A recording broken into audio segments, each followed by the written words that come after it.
Plasma therapy medical के field की एक पुरानी टेक्निक है जिसमें किसी बीमारी से तंदुरुस्त हो जाने वाले शख्स का खून उस बीमारी के मरीज़ को लगाया जाता है और ये खून उस मरीज़ को बीमारी के ख़िलाफ़ लड़ने में और तंदुरुस्त हो जाने में मदद देता है।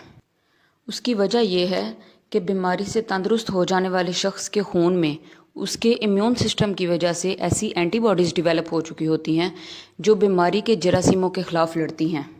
ये एंटीबॉडीज़ तंदुरुस्त हो जाने वाले शख्स के खून के प्लाज्मा में मौजूद होती हैं। अगर उस तंदुरुस्त शख्स का खून निकालकर उसमें से ब्लड सेल्स को अलग कर लिया जाए तो बाकी रह जाने वाला लिक्विड पोर्शन प्लाज्मा कहलाता है। और अगर ये प्लाज्मा किसी दूसरे मरीज़ के जिस्म में दाखिल किया जाए तो ये एंटीबॉडीज़ उस मरीज़ के जिस्म में भी उस बीमारी के जरासीमों के ख़िलाफ़ लड़ती हैं और इस तरह उस नए मरीज़ को भी बीमारी के ख़िलाफ़ लड़ने में और तंदुरुस्त होने में मदद मिलती है। और प्लाज्मा थेरेपी मौजूदा कोविड-19 पेंडेमिक में भी मरीज़ों की ज़िंदगियां बचाने के लिए इस्तेमाल हो रही है।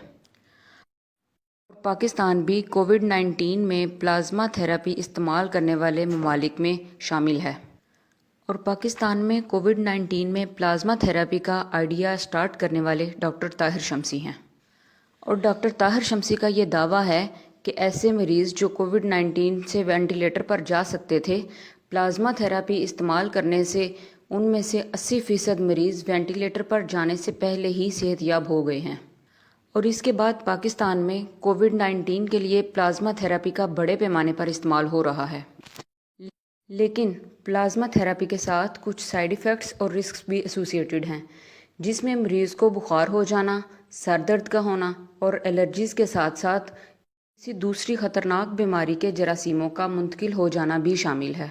ये प्लाज्मा थेरेपी का इस्तेमाल नहायत ज़रूरत के तहत ही करना चाहिए और जब तक डॉक्टर्स किसी मरीज़ को प्लाज्मा थेरेपी रिकमेंड नहीं करते तब तक लोगों को ब्लैक में मार्केट में महंगे दामों बिकने वाले प्लाज्मा को ख़रीदने की कोई ज़रूरत नहीं।